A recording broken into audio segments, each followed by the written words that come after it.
To politics now, the Hamilton steel industry at the center of a potentially devastating new stage of the U.S. trade war tonight. President Donald Trump is going ahead with his latest tariffs on Canadian steel as Premier Doug Ford lashed out at Trump and accused him of breaking a promise. Al Sweeney is following the story for us and joins us live in studio with all the latest details. Al.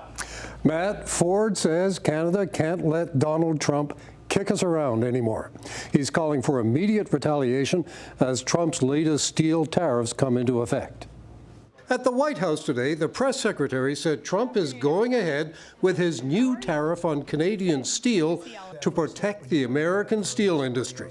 He saved those jobs and he's saving that community, and that's the intention of the steel tariffs, which he will sign later this afternoon. Trump made that promise to Pittsburgh steelworkers that he would double the U.S. tariff on Canadian steel. We are going to be imposing a 25% increase. We're going to bring it from 25% to 50%, the tariffs on steel into the United States of America. The Canadian industry says this could bring steelmakers to a standstill.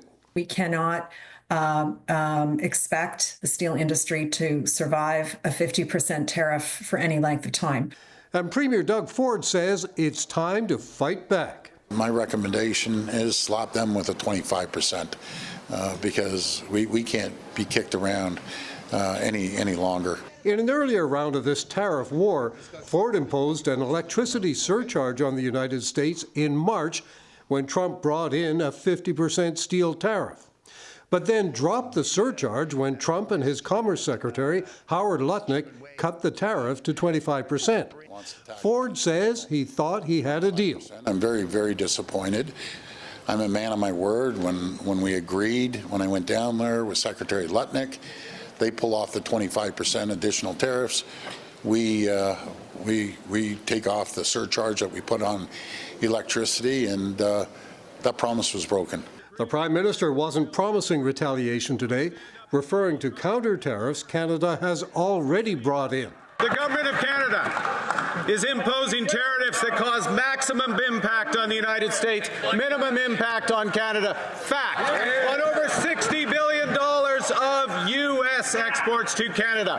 Fact. And Hamilton Liberal MP J.P. Danko says there may be more to come. Every option is on the table. So that may be retaliatory tariffs on steel, but it may be other supply chain management tariffs, other disruptions to the U.S. economy, being very strategic about how we respond. Danko also says trade negotiations may be making progress. The same idea expressed by Premier Ford after meeting with the U.S. ambassador today. But that's for overall trade negotiations, not for steel tariffs so far. So Premier Ford said today, despite all of this, he remains confident the overall trade negotiations with the U.S. will end well. He said they're getting very close to a positive deal, but it's not clear how steel tariffs play into that.